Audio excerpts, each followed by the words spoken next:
Hey you, welcome to the GreyTalks podcast. Talks about great thinking, social skills, communication, personal development and team coaching. Because in a world that is black and white, we can all use some grey. My name is Lisette van Putten and I will be having these talks with you. I'm a social skills teacher and coach and I will be sharing my thoughts, knowledge and practical tips to create your own greatness. So stay tuned and enjoy this brand new episode.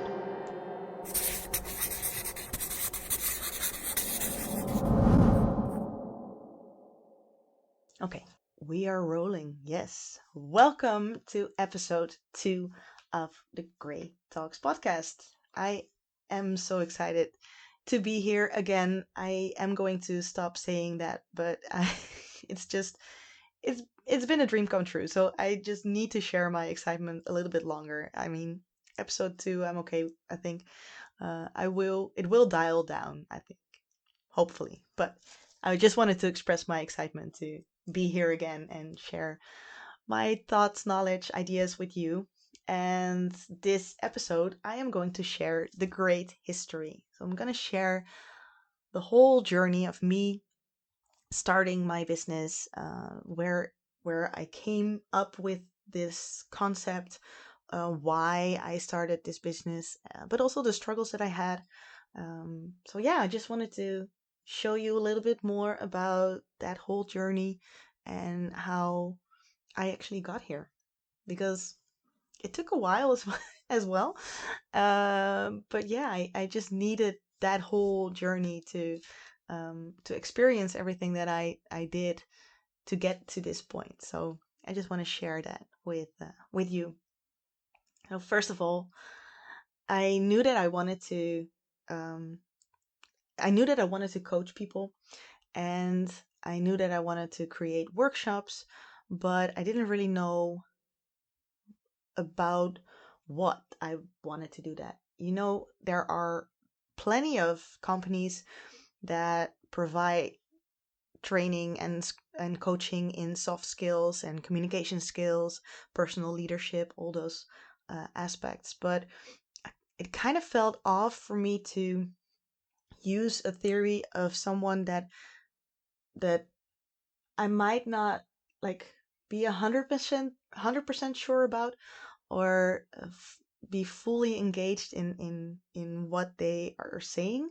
So I knew that I needed to come up with something that was my own, in order to be able to teach people, and to train people and to coach people and to be really passionate about that, because it helps to be passionate about something when you want your message to come across. So I knew that that was something that I wanted, but I still had no idea what it should be about.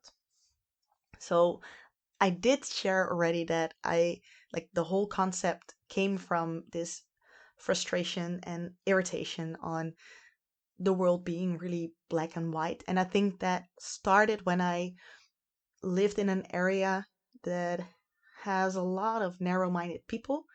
And I got really, really annoyed by the fact that my neighbors didn't want to hear my perspective on things. Um, just like hearing neighbors argue about things where I'm like, oh, why would you not just have a normal conversation and just listen to what the other one is saying and what they need to share? So I just got really frustrated about that, and I think that that is where it kind of originates, like the idea of my concept. I think it started there. It kind of ignites there at that point. And in that same time frame, same time period, I actually was also studying media and journalism. And there were a few theories that I learned during my studies there that that I still use within my within my business. So there's one particular theory that I learned about during my master's, and I based my master thesis about that as well. Fun fact, my master thesis is about the sitcom Friends.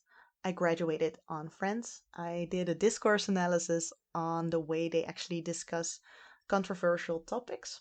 So the taboos that they are addressing within that sitcom, how they do that, and what the way, like what is the way that they are talking about that. Very interesting research, also because I love the series Friends. I had seen it already 1,000 times. After graduating, I saw it a couple of more times, just a few times. I'm deadly serious about my Friends quotes, so little fun fact about me. Um, but yeah, Friends. Maybe I'll do an episode on Friends. I think that would be really cool. Yeah. Yeah. So I think it would be really nice if you would want me to do an episode um, on Friends or Friends topics, or maybe my master thesis even. Would be nice. Let me know. Let me know what you think. Okay, back to the story. One theory that I used in my master thesis, I also use as like the base, the foundation of gray thinking, and that's the social construction of reality. And basically, that means that through social interactions, we construct reality. So, through communication and by sharing things, we actually are able to create reality and give meaning to reality. And that goes like basically on this is a camera and this is a microphone and I'm sitting on a chair, but also to give meaning um, to certain situations and to certain concepts because of communication and social interaction. So we are made aware of what friendship is and what it feels like because we talk about it. And uh, even with grief, like certain emotions, we are made aware of that, but also like bigger concepts, social concepts, through that communication and sharing those perspectives, which is a beautiful thing. If you want to know more about the social construction of reality, by the way, because this is like a really brief summary explaining what it actually means, but if you want to know more about it, um, and you want to look into it and like get more into the details and the technicalities of the theory, it's The Social Construction of Reality by Berger and Luckmann. So if you want to know more, just check it out. Um, but yeah, it's a beautiful concept that those interactions actually creates and constructs reality. However, if that interaction is with less people, like a small group of people, that is actually when narrow-mindedness is a sort of like, yeah, is a fact. Because if you're interacting with three people and they're all like-minded, then that creates like a small narrow-minded mindset. But if you're interacting with more people and with different perspectives, that actually opens your mind. So it's a beautiful theory, but it also explains a bit about how narrow mindedness, like having a narrow mindset, actually works. And I do believe that a lot of the narrow-minded people aren't aware about the fact that they are narrow-minded because of that small group that they are interacting in. So they are not aware about the fact that there's only one perspective that has been shared. So as long as they are not interacting with different perspectives, they are not able to open their mind. So to have them be made aware of that is, I think, is the first step. But I do believe that a lot of the narrow-minded people that are out there aren't aware about the fact that they are narrow-minded. And now I don't want to sound like harsh, and I don't want to be like narrow-minded people are bad, because you need you first need a narrow mind to be able to open it as well. So you need black and white thinking to create gray thinking, and you do like to be able to open your mind. At first, it is narrow-minded, so you start somewhere. I mean, you always start with a small community, and it's like getting bigger.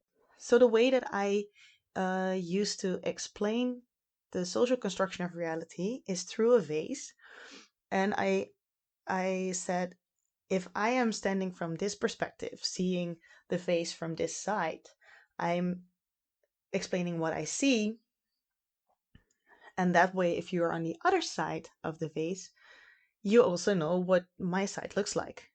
And you can share me your side without me having to go to the other side. So it's a little abstract explanation, but that actually led to my cube exercise. So I'm using a cube, which is also an explanation on why there is a cube in every, like in my logo and on everything that I share, because it has different sides. And if I'm on one side of the cube and I am not able to see the other side, or even the other three sides, or even the other five sides, the only way for me to be able to see that and to know what's on it without having to move the cube or myself is by asking others to tell me what it is that they're seeing. And that's also what happens with a bit like a concept. If we talk about politics or we talk about religion or education, I don't know. I know what I feel, like how I feel about all those concepts and all those topics. I don't know what's on the other side, and I don't know what different perspectives there are. And the only way to be able to actually learn more about that is to ask questions and ask others to share me their perspective. So that's how I used to explain the social construction of reality, but that also led to an exercise that I use within my workshop in how I actually teach people to think gray. But I didn't know that that would be my exercise yet, because I still hadn't had no clue on what my concept would be. But I knew I wanted to start my own business. I knew that I wanted to create workshops, give workshops, and coach people. So the first thing that I did after that is I did brainstorm sessions with my mom, actually. And that is because I do think best out loud. So I just have to talk about what I am feeling, seeing, expressing myself, and just having that whole thought process out loud and out there. And yeah, so I invited my mom over, sat her down with a cup of tea and a notebook and a pen, because I do sometimes say brilliant things and I need someone to just write it down, because otherwise I forget, because I am just talking and explaining and just rambling a little bit. And then I say something brilliant and I need to have someone write that down. So she was also sort of my personal assistant in that moment, but also someone that I could bounce my ideas off.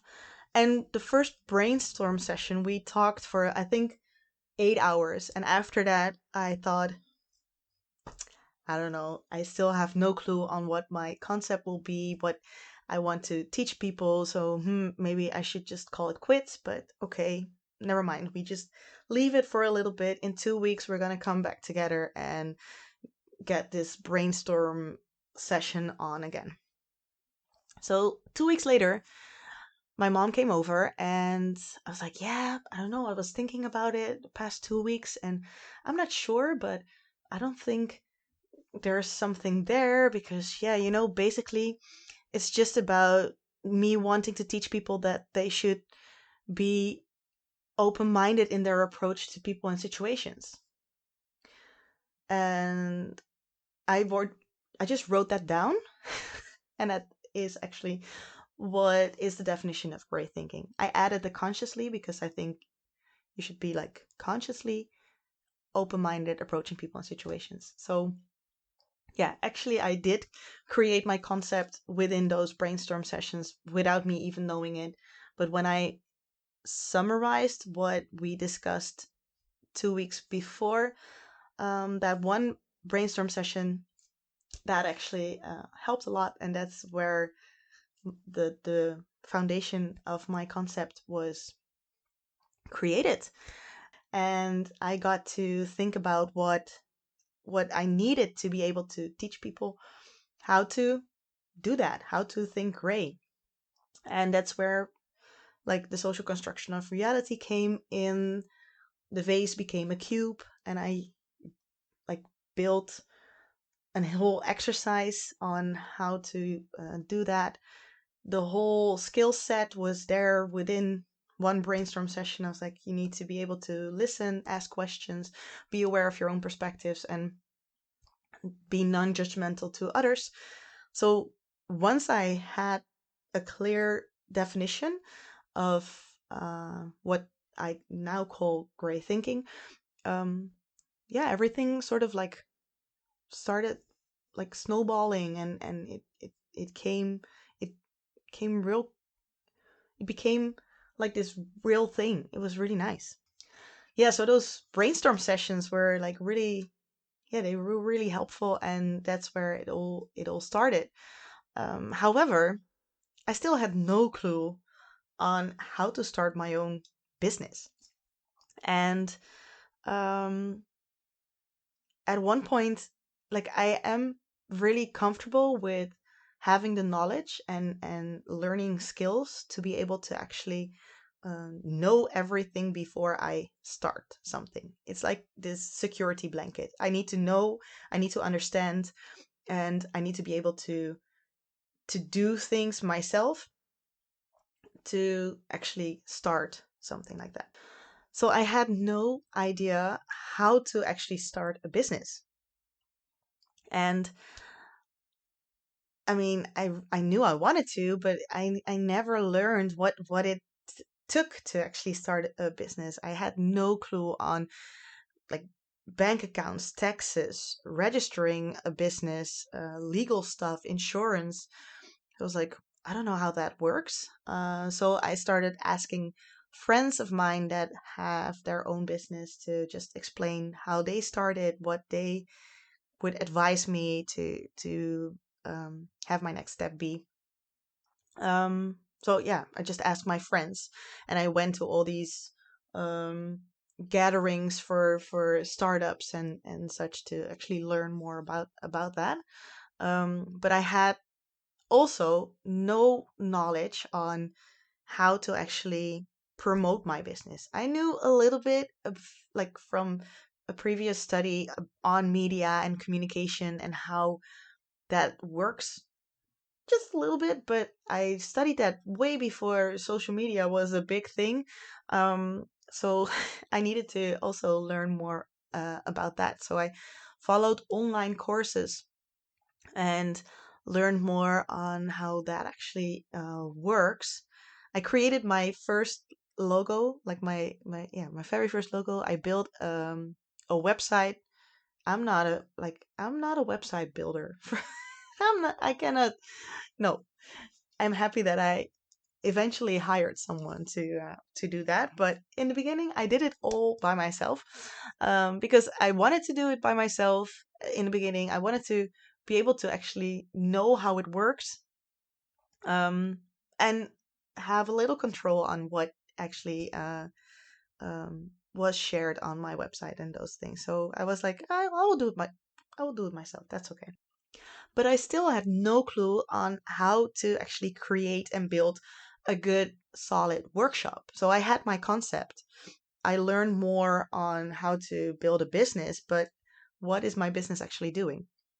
And the best move I made was actually asking certain coaches and people that like trainers that I met in workshops. I actually asked like that I thought were really, really good. I actually just asked them straight up, hey, I want to be as good as you are. What should I do? And they helped me by like giving me advice on which books to read, which courses to take, um, theories I needed to read up on.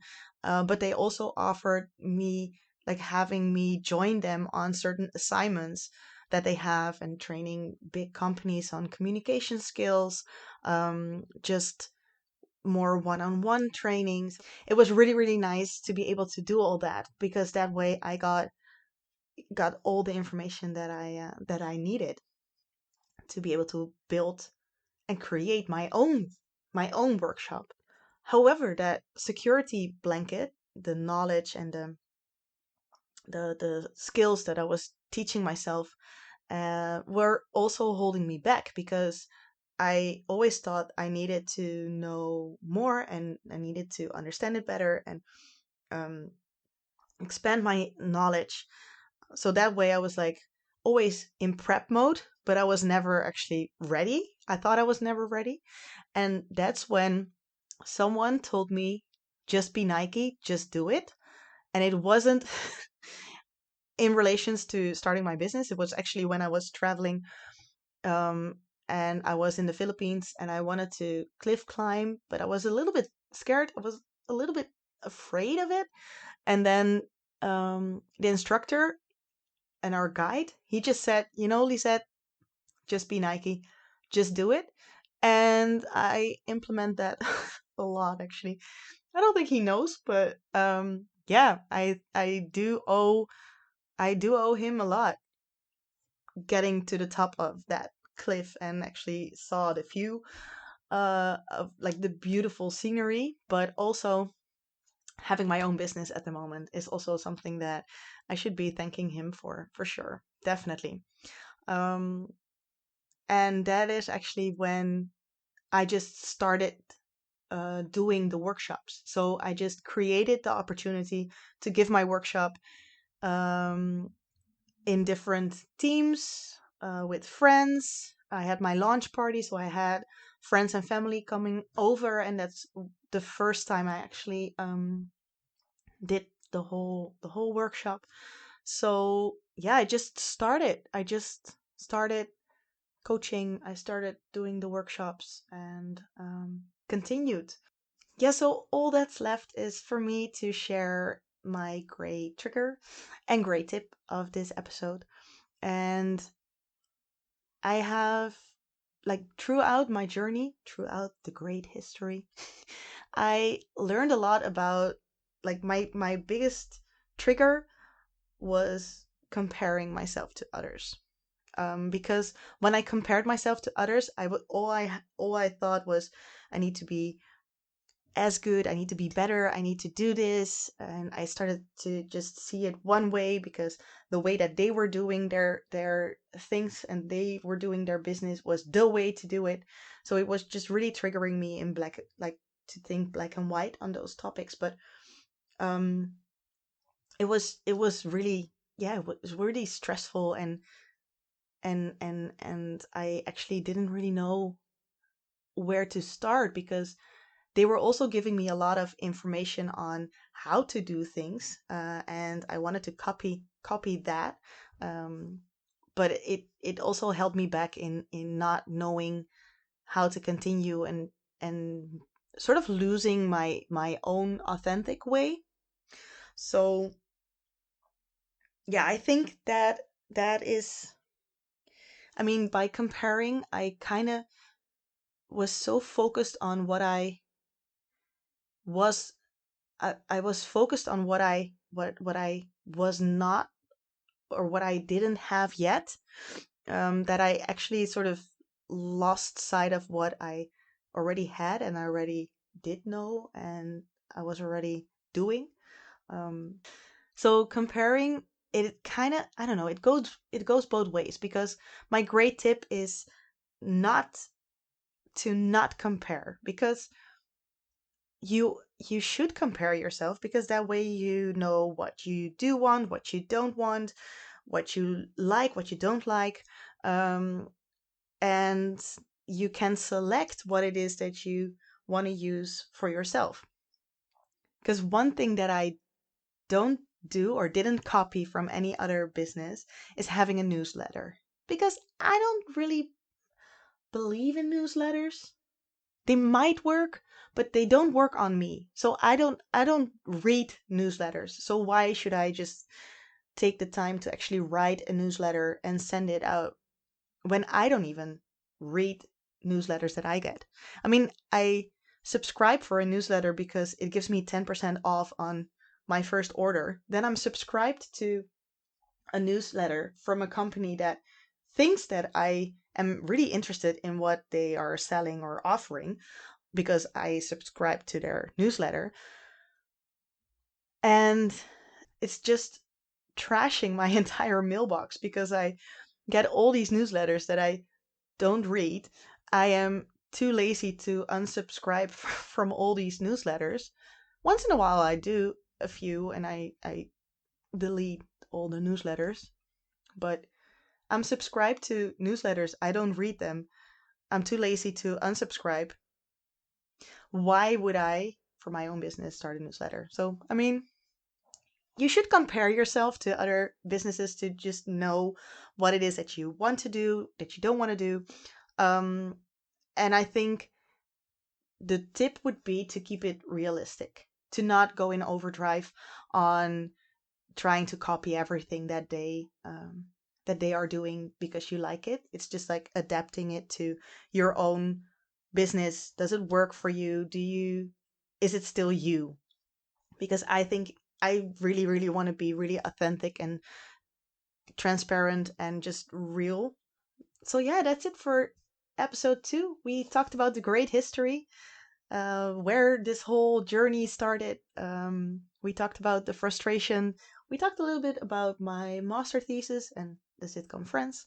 We talked about the social construction of reality and how social interactions construct your reality and gives meaning to your surroundings, and how that can create narrow-minded people, but also how that actually creates more knowledge. The bigger the group you're interacting with and the more diverse perspectives that you're interacting with and knowing can open your mind. What else did we talk about? We talked about my brainstorm sessions with my mom and how at first I thought I don't have a clue of what I'm going to do, and at one point it just dropped. It hit me, and then it started snowballing, and I had this business on how I used my network to actually help me gain knowledge and skills to build my business, and also how that kind of held me back, because I was in prep mode and I felt like I needed to know more and gain more skills. But that one guide in the Philippines told me to be Nike and just do it. So that's when I started, and I actually just kept going. Next episode, we're going to talk more about perfectionism, like what it is, how it can obstruct you, how you can actually be a proud perfectionist and be healthy, and how to deal with that, and why I am actually telling you everything I know about perfectionism. So next episode, we're going to talk more about that. Thank you for listening to this episode of GreyTalks. Please let me know what you think, ask me anything, and spread greatness by sharing these talks with everyone you think needs a little bit more grey. Don't forget to be great until our next GreyTalk.